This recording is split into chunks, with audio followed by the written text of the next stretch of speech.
Hello, everybody. This is Jim Feist in Las Vegas, and I'm joined by Hank Goldberg. Hank, I'm glad you're feeling better, and it's cold as heck out here today. We'll look like we're going to get some rain. How's the weather down in Florida? Beautiful. Yeah, well, that's the way it is this time of year in Florida. It usually is pretty nice. Hank, there's a lot going on in sports. It's good weather for the opening of spring training, so That's true. which starts in the next couple of days. How many more players can the Marlins get rid of down there? They're going to have no team. Like you said, they're starting over. Well, they got rid of the mascot. There's no end to how many people they're getting rid of. So, everybody's gone now. And what they're doing is they're totally restructuring the team.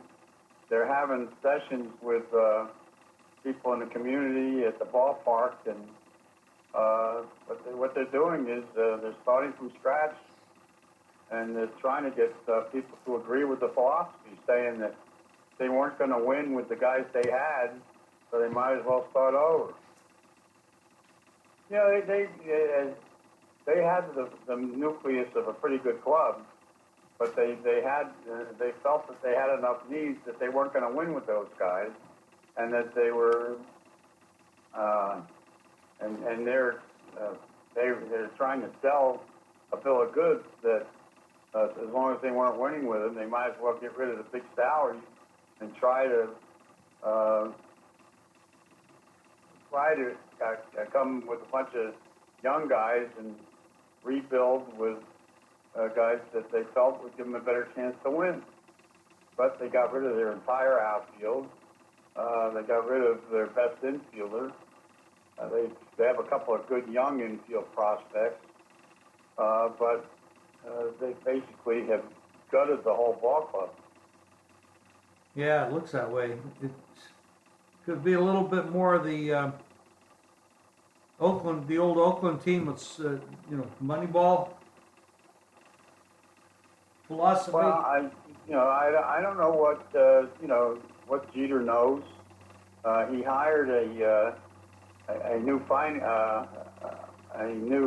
guy who comes from the football end to help him with the money side of the business.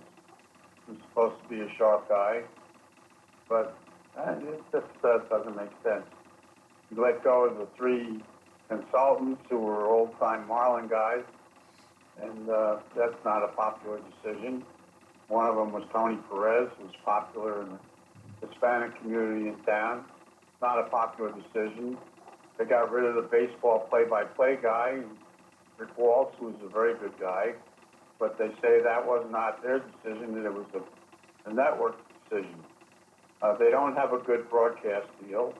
That's why they brought this business guy in to kind of straighten that out. But they're not an attractive broadcast product right now. And they're going to be playing before a lot of empty seats. Yeah, it sounds like a bad plan, but I guess we'll have to wait and see. Well, you know something, they did not draw well here with a fairly competitive product, with a top home run hitter and an MVP last year. And the long-term question is, can baseball survive in Florida, Major League Baseball? Should they have moved here in the first place? This is a retirement community. People with money aren't around here in the summer. And I've always been a skeptic as far as the long-term possible success of Major League Baseball in this state. That's a distinct possibility. There are some cities, some areas that don't support sports very well, and that could be one of them, at least baseball. I mean, they do support other sports a little bit. College hoops are heating up. We're getting down to it, and there's some hot teams that are really rounding into shape. There's other teams that are flattening out a little bit. One of the teams that's been incredible lately is St. John's. They've been like giant killers recently. There's a couple teams out there that are really going in different directions than they were earlier. Well, Michigan State, they've been winning big. They beat Purdue last week.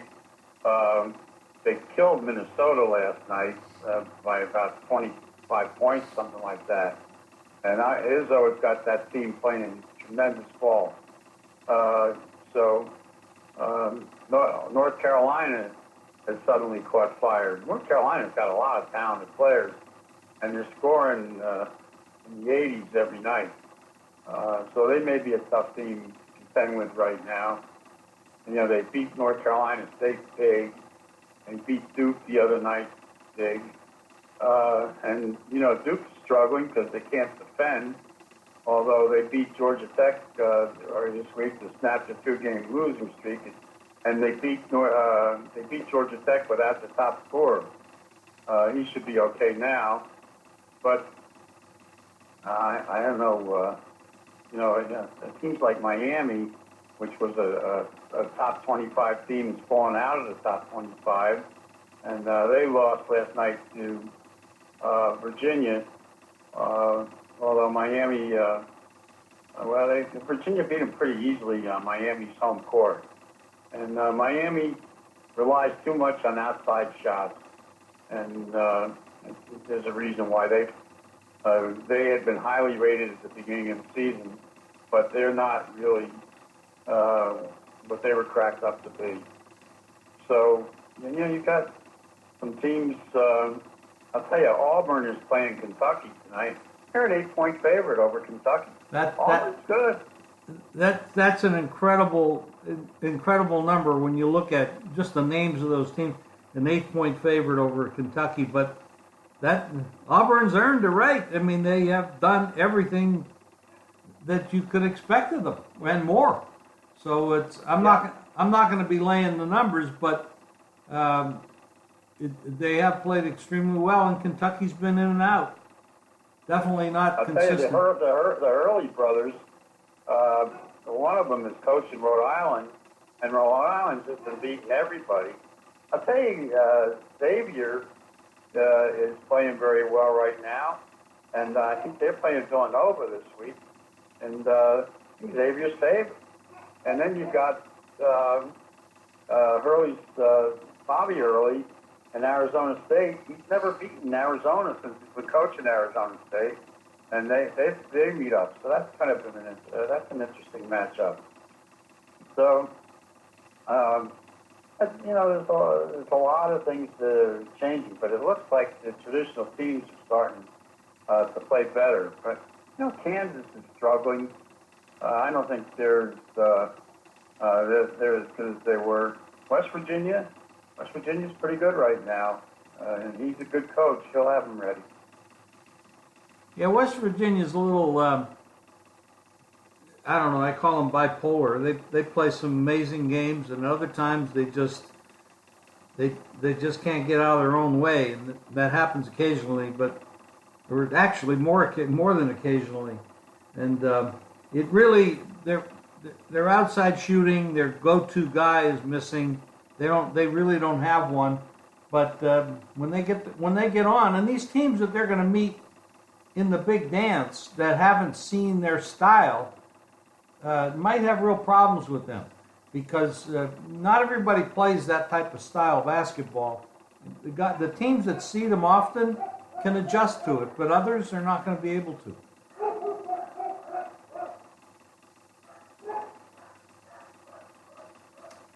Well, they're strong, they're well coached, and they can defend, but they can score. They've got guys who can score. They've got a couple of kids on their team who are good scorers, and when they're hitting their outside shots, it's tough to beat. Yeah, and you said this before. More and more teams, college basketball now, depend on outside shooting. But and I think the big story in the NBA right now is Cleveland. They now have won 4 games where they have scored in the 120s or better.